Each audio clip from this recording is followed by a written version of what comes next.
अस्सलाम वालेकुम स्टूडेंट्स, कैसे हैं आप? उम्मीद करता हूँ सब खैर खैरियत से होंगे। आज का लेक्चर हमारा इंशाल्लाह हम कंटिन्यू करने लगे हैं यूनिट नंबर 3। जो हम पहले कर चुके हैं हम इंशाल्लाह उसे अब रिवाइज करेंगे। यूनिट नंबर 3 का जो चैप्टर का नेम है वो है वेरिएशंस। चैप्टर के अंदर आपने क्या क्या करना है, जो आपके आर्टिकल्स हैं, जो आपके टॉपिक्स हैं, जो आपके सब्जेक्ट्स हैं जो आपने पढ़ने हैं यहाँ पे, वो क्या हैं। रेशोज़ के बारे में आप पढ़ेंगे इस चैप्टर के अंदर, प्रोपोर्शंस के बारे में, वेरिएशंस उसकी दो टाइप्स होती हैं, डायरेक्ट एंड इनवर्स वेरिएशंस। उसके बाद प्रोपोर्शन के अंदर हमने third, fourth, mean and continued proportions जो होंगे वो हमने क्या करने, फाइंड आउट करने। उसके बाद प्रोपोर्शंस के कुछ थ्योरम्स होंगे, हमने वो स्टडी करने हैं। एक एक्सरसाइज के अंदर हमने जॉइंट वेरिएशन पढ़ना है, और जितना भी हमने काम सीखा होगा उसको हमने क्या करना होगा, डेली लाइफ के जो प्रॉब्लम्स होंगे वो भी सॉल्व करने हैं। कुछ हमारे पास इक्वलिटीज़ होंगी, प्रोपोर्शंस के अंदर इक्वलिटीज़ होंगी, हमने उन्हें प्रूव करना होगा, वेरीफाई करना होगा by using a method that is known as K method. उसके बाद जो जॉइंट वेरिएशन है उसके कुछ क्वेश्चंस होंगे, कुछ जो आर्टिकल्स हैं, टॉपिक्स होंगे, वो करने हैं हमने। तो ये हमारे यूनिट 3 का थोड़ा सा जो है मेन इंट्रोडक्शन, जो हमने करना है वो मैंने यहाँ पे आपके साथ डिस्कस कर लिया। वन बाय वन आप इनको डिस्कस करते रहेंगे। पहली एक्सरसाइज या पहला जो टॉपिक है हमारा, उससे पहले हम क्या कर लेते हैं, चैप्टर की डिस्ट्रीब्यूशन जो होगी मार्क्स की, जो आपके बोर्ड एग्जाम के अंदर इस चैप्टर में से कितना आना है वो आपको पता होना चाहिए। तो इसमें से एक एमसीक्यूज आएगा, 1 नंबर का आएगा। उसके बाद 2 शॉर्ट क्वेश्चन आने हैं जिसके 4 मार्क्स होंगे, और एक लॉन्ग क्वेश्चन, यानी कि एक जो लॉन्ग क्वेश्चन होता है उसका जो एक पार्ट होगा वो इस चैप्टर में से भी आएगा। और ये गालबन क्वेश्चन नंबर 6 होता है आई थिंक, जिसके 2 पार्ट्स होते हैं ए और बी। ए आएगा चैप्टर 3 में से, और जो बी होगा वो चैप्टर नंबर किस में से आएगा, 4 में से। ठीक हो गया? तो स्टार्ट करते हैं। रेशो पहला टॉपिक है हमारा इस चैप्टर का। रेशो को डिफाइन करने के लिए आप इसे याद करेंगे या मार्क करेंगे, कहाँ से कहाँ तक, यहाँ से लेके यहाँ तक। A relation between two quantities of same kind measured in the same unit is called ratio। दो एक जैसी जो यूनिट्स होती हैं, चीज़ें होती हैं, उनके दरमियान जो रिलेशनशिप होती है उसे हम क्या बोलते हैं, रेशो बोलते हैं। दो एक जैसी मिकदारों के दरमियान, क्वांटिटीज़ के दरमियान जो रिलेशनशिप होता है उसे हम क्या बोलते हैं, रेशो बोलते हैं। रेशो को मोस्टली हम किस तरह रिप्रेजेंट करते हैं, ए और ये जो 2 डॉट्स लगा के हम इसे रिप्रेजेंट करते हैं, ए रेशो बी। इसे क्या रीड करते हैं, ए रेशो बी। और अगर आपके पास 2 नंबर हो ए और बी, जिसमें बी नंबर है वो नॉन ज़ीरो नंबर हो, तो आप उसको फ्रैक्शन फॉर्म में भी लिख सकते हैं। ए रेशो बी को ए और बी भी लिखा जा सकता है। ठीक है? रेशो की कोई एग्जाम्पल दे रहा है वो, कि अगर एक टीम है, हॉकी टीम है, वो 4 मैच जो है वो जीत रही है और 5 जो है वो लूज़ कर रही है, तो उनकी जो रेशो होगी उन गेम्स की जो उन्होंने हारी हैं और जो जीती हैं, जो वन की हैं और जो लॉस की हैं, उसकी रेशो बनेगी 4:5। टोटल 9 गेम्स हुई हैं, टोटल 9 मैचेस हुए हैं, जिसमें से 4 उन्होंने जीते हैं और 5 उन्होंने क्या किए, हारे। ठीक है? तो आप क्या कहेंगे कि उनकी जो उन्होंने वन किया और जो उन्होंने लॉस्ट किया उसकी जो रेशो बनती है वो कितनी बनती है, 4:5। ये एग्जाम्पल के तौर पे लिख दीजिएगा। उसके बाद जो है कुछ इंपॉर्टेंट चीज़ें हैं जो रेशो के बारे में आपको पता होनी चाहिए, कि रेशो का जो ऑर्डर है वो बड़ा इंपॉर्टेंट है, वो बड़ा ज़रूरी होता है कि उसको आप मेंटेन करें। मसलन ये 4:5 लिखा हुआ है, अगर आप इसे बोलते हैं 5:4 तो इसका मीनिंग कुछ और बनेगा। 4:5 जो है उसका मीनिंग बन रहा है कि वो 4 मैचेस जीत रहे हैं और 5 मैचेस हार रहे हैं। लेकिन अगर आप 5:4 बोल देंगे तो उसका मीनिंग कुछ और बन जाएगा कि 5 मैचेस जीत रहे हैं और 4 मैचेस हार रहे हैं। दैट मीन्स कि ऑर्डर का, यानी कि तरतीब का आपने ख़ास ख्याल रखना है। उसके बाद ये जो रेशो में 2 नंबर होते हैं, ए और दूसरा नंबर बी, इनके स्पेसिफिक नेम होते हैं। ये नेम आप याद कर लीजिएगा, ये मे भी आपको शॉर्ट क्वेश्चन में पूछे जा सकते हैं या आपको एज अ MCQs भी पूछे जा सकते हैं। वो आपसे पूछ सकता है डिफाइन एंटीसीडेंट, तो आप क्या कहेंगे कि रेशो के अंदर जो फर्स्ट नंबर होता है, किसी भी रेशो के अंदर जो फर्स्ट नंबर होता है उसे क्या बोलते हैं हम, रेशो एंटीसीडेंट, और जो सेकंड वाली अमाउंट होती है उसे क्या बोलते हैं, कॉन्सिक्वेंट।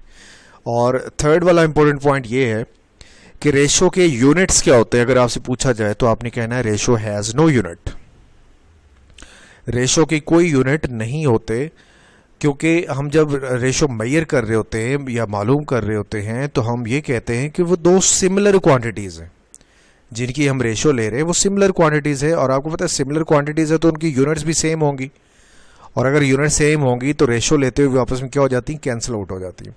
लिहाजा रेशो के कोई यूनिट नहीं होते और हम बोलते हैं कि रेशो हैज़ नो यूनिट। हम ये जो लास्ट वाली लाइन इसको हम ऐसे कह सकते हैं कि ratio is unitless, ratio is unitless, या हम इसको ऐसे बोल सकते हैं रेशो इज़ यूनिट फ्री। ये 2-3 लाइनें इसके लिए यूज़ की जाती हैं, ratio has no unit, unitless, it is unit free. इस तरह की बातें अगर वो एक ही MCQs में पूछ ले कि ratio is unitless, ratio is unit free, या रेशो हैज़ नो यूनिट, या एक ऑप्शन में पूछ लेता है ऑल ऑफ दीज, तो आपने क्या लिखना है उसमें, ऑल ऑफ दीज लिखना है। नेक्स्ट हम मूव करेंगे प्रोपोर्शन के ऊपर। प्रोपोर्शन क्या होता है, एक ऐसी स्टेटमेंट होती है जिसमें हम दो रेशोज़ को आपस में क्या करते हैं, इक्वल करते हैं। Proportion is a statement which is expressed as an equivalence of two ratios. मसलन ये दो रेशोज़ है, A/B, C/D are equal, then हम इनको इस तरह से लिखेंगे। और इसमें जो ये सेंटर वालों को उसने मार्क किया, इन्हें हम क्या बोलते हैं, मीन्स, और जो ये दोनों हैं इनको क्या बोला जाता है, एक्सट्रीम बोला जाता है। तो मीन्स और एक्सट्रीम्स जो होते हैं हम इनको कैसे लिखेंगे, प्रोपोर्शन को लिखने का जो तरीका होगा सिंबॉलिकली, वो कैसे लिखा जाता है, A/B, और आगे इस तरह 4 डॉट्स लगाते हैं। ठीक है, रेशो में आप 2 यूज़ करते हैं, लेकिन प्रोपोर्शन में आपने कितने यूज़ करने, 4 लगाने। तो इसे क्या रीड करेंगे आप, A/B प्रोपोर्शन C/D। ठीक है, या इसको ऐसे भी लिख सकते हैं A/B इक्वल टू C/D। हम क्या करें इसे, अगर A/B को ओवर में लिख लें और C/D को भी ओवर में लिख लें तो A/B C/D आ जाएगा। इसे क्रॉस मल्टीप्लाई कर लें तो A/D AD आ जाएगा, B/C BC आ जाएगा। अब देखिए A और D क्या हैं, एक्सट्रीम्स, B और C क्या हैं, मीन्स। तो इसका मतलब क्या हुआ कि अगर हम मीन्स को मल्टीप्लाई करें और इधर से एक्सट्रीम्स को मल्टीप्लाई करें तो उनका जो प्रोडक्ट होगा वो क्या होगा, इक्वल होगा। तो ये एक किस्म का फार्मूला बन जाएगा, product of means equal to product of extreme. ये भी आपने क्या करना है, याद करना है, जो आप इस्तेमाल करेंगे, यूज़ करेंगे किसके अंदर, प्रोपोर्शंस के अंदर। क्लियर हो गए बच्चों। एक्सरसाइज नंबर जो आपकी है 3.1 के टोटल कोई हैं मेरे ख्याल में 10 या 11 क्वेश्चंस हैं, उसमें से मैंने आज कोई 5 क्वेश्चन सेलेक्ट किए हैं। 5 में से जो है मैक्सिमम मैं आपको इंशाल्लाह करवाऊंगा, जो रिमेनिंग बचेंगे पार्ट्स या जो भी बचेगा वो आपका क्या होगा, होमवर्क होगा। ठीक, पहले में से 5 जो इसके पार्ट्स हैं, 5 पार्ट्स हैं, 5 में से 2 मैंने किए हुए सिलेक्ट, एक बाकी जो 3 बचेंगे वो आपका होमवर्क होगा। अच्छा, करना क्या है इसमें, आपने A/B फाइंड करनी है और फिर उस रेशो को आपने फ्रैक्शन की फॉर्म में भी लिखना है और सिंपल करके लिखना है, जितना उसकी लोएस्ट फॉर्म बनेगी उतना करके लिखना है। आप सेकंड पार्ट की बात करते हैं पहले, 4 सेंटीमीटर 3 मीटर। बच्चों ये दोनों जो क्वांटिटीज़ हैं ज़रा इनको गौर से देखिए, ये दोनों तो डिफरेंट यूनिट्स में आ रही हैं, वो सेंटीमीटर में वो मीटर में। जब आपने डिफाइन किया तो आपने ये कहा कि यूनिट्स क्या होनी चाहिए, सेम होनी चाहिए। तो आपने इनकी क्या करनी है, यूनिट सेम कर लेनी है। आप जो मीटर वाली क्वांटिटी है, जो बड़ी क्वांटिटी, उससे सेंटीमीटर में कर ले। ठीक है, रेशो 4 सेंटीमीटर और 3 मीटर की आप फाइंड करना चाह रहे तो आपने पहले लिखना है कि 1 मीटर इक्वल टू क्या होता है, 100 सेंटीमीटर। तो 3 मीटर इक्वल टू कितना हो जाएगा, 300 सेंटीमीटर। अब आपने 450 और 3 मीटर यानी कि 300 सेंटीमीटर, इन दोनों की रेशो फाइंड करनी है। 450 लिख लेना है, रेशो 300 लिख लेना है, और इक्वल टू लिख लेना है। रेशो को आपको पता है ओवर की फॉर्म में लिखते हैं, तो ओवर की फॉर्म में। अच्छा, यहाँ पे आपने यूनिट्स नहीं लिखने, क्योंकि जब इनके सिमिलर यूनिट हो गए तो लिखने का फ़ायदा नहीं है, वो आपस में क्या हो जाएंगे, कैंसिल आउट हो जाएंगे। 450 और 300 इनकी आपस में कटिंग कर लीजिएगा। मैक्सिमम कटिंग जब कर लेंगे तो एंड पे बचेगा 3/2। कटिंग जब करते हैं तो ये भी याद रखिएगा कि सेम नंबर से ऊपर नीचे दोनों नंबर को कट किया जाता है। मतलब ऐसे नंबर से ऊपर नीचे डिवाइड करते हैं जिसके टेबल में दोनों आते हो। तो ये आपका बनेगा 3/2 और आपने 3/2 की जगह क्या लिख देना है, रेशो फॉर्म क्या बनेगी 3/2। ये ओवर फॉर्म में भी लिखना है आपने और रेशो फॉर्म में भी लिखना है, दोनों आंसर मांगे उसने यहाँ पे क्वेश्चन में कहा गया। मूव करते हैं पार्ट नंबर 4 की जानिब। पार्ट नंबर 4 बच्चों है 27 मिनट 30 सेकेंड्स और साथ में दूसरी जो क्वांटिटी है वो है 1 आवर। अच्छा, ये 27 मिनट 30 सेकेंड ये एक क्वांटिटी है और 1 आवर एक क्वांटिटी है। तो आपने सबको ना एक ही यूनिट में कन्वर्ट कर लेना है, ठीक है। 1 मिनट में 60 सेकेंड होते हैं, तो पहली क्वांटिटी में जो सेकंड है उसको तो आप वैसे रखेंगे, लेकिन जो मिनट है उसके सेकंड बना ले। तो ये बन जाएगा 27 × 60 कर देंगे तो ये भी सेकंड बन जाएंगे और 30 सेकंड तो पहले से ही आ रहा है, ये बन जाएगा 1650 सेकंड टोटल। 1 आवर जो होगा, 1 आवर में आपको पता है कि 60 मिनट होते हैं। अब मिनट के फर्दर सेकंड बनाने तो हमने क्या करना है, 60 से और मल्टीप्लाई कर देना है। तो 1 आवर इक्वल टू हो जाएगा 60 × 60 सेकेंड्स हो जाएगा, इक्वल टू कितना आ जाएगा 3600 सेकेंड। तो आपने अब इन दोनों की 1650 की और 3600 की क्या लेनी है, रेशो लेनी है। Ratio of 27 minute 30 second and 1 hour is equal to, जो पहली क्वांटिटी है वो 1650 के इक्वल आई थी और 1 आवर किसके इक्वल आया था 3600 के। लिहाजा इन दोनों को रेशो की फॉर्म में लिखें और फिर ओवर की फॉर्म में लिख लीजिएगा। ओवर की फॉर्म में लिख के इसकी जितनी मैक्सिमम कटिंग हो सकती है वो कटिंग कर ले। कटिंग करने के बाद आपका जो आंसर आएगा 11/24 आएगा। ये फ्रैक्शन फॉर्म है तो आप इसे किस में कन्वर्ट कर ले, रेशो फॉर्म में कन्वर्ट कर ले। रेशो फॉर्म क्या बनेगी 11/24। क्वेश्चन नंबर 2 की जाने मूव करेंगे। बिल्कुल आसान सा और सिंपल सा क्वेश्चन है। एक क्लास है जिसमें 60 स्टूडेंट्स हैं, 25 जो स्टूडेंट्स हैं वो गर्ल्स हैं एंड रिमेनिंग आर बॉयज़। आपने रेशो फाइंड करनी है बॉयज़ की टोटल स्टूडेंट्स के साथ और फिर बॉयज़ और गर्ल्स की। पहले तो इस तरह करें कि पता लगाएं कि स्टूडेंट जो हैं वो टोटल कितने हैं, 60 हैं, गर्ल्स कितनी 25 हैं, तो बॉयज़ कितने होंगे वो हम ऐसे करेंगे कि टोटल में से गर्ल्स वाली क्वांटिटी क्या कर देंगे, माइनस कर देंगे, तो हमें बॉयज़ की क्वांटिटी भी मिल जाएगी। सो हम लिखेंगे, जो फाइंड करना है पहले वो लिख लें। Number of boys equal to होगा टोटल स्टूडेंट्स में से नंबर ऑफ गर्ल्स क्या कर दें, माइनस कर दें। टोटल स्टूडेंट्स कितने हैं 60, नंबर ऑफ गर्ल्स कितनी 25, तो बॉयज़ कितने आ जाएंगे 35। अब आपने क्या करना है, ratio of boys to total students find करनी। बॉयज़ टू टोटल स्टूडेंट, पहले बॉयज़ की बात हो रही तो बॉयज़ का नंबर है 35 लिख दें। टोटल स्टूडेंट्स की बात हो रही, टोटल 60 हैं तो 60 लिख दें। इसको सिंप्लीफाई करें। इसे ओवर में लिखने की कोई ज़रूरत नहीं क्योंकि उसने मांगा ही नहीं आपसे, रेशो मांगी तो आप रेशो की फॉर्म में ही आंसर दे दीजिए, ठीक है। तो इसका जो आंसर बनेगा सिंप्लीफाई करने के बाद वो 7/12 बनेगा। नेक्स्ट है बॉयज़ टू गर्ल्स, इनकी रेशो फाइंड करनी। बॉयज़ टू गर्ल्स, बॉयज़ कितने हैं 35, गर्ल्स कितनी 25, तो आप लिखेंगे बॉयज़ टू गर्ल्स की रेशो 35/25। कटिंग कर लें 5 के टेबल से 7, 5 के टेबल से 5, तो ये 7/5 आपका आंसर होगा पार्ट नंबर 3 का, पार्ट नंबर 2 का, क्वेश्चन 2 के पार्ट 2 का। Question number 3 very very very important question, इस पे आप स्टाफ बना लीजिएगा। मोस्ट इंपॉर्टेंट क्वेश्चन है।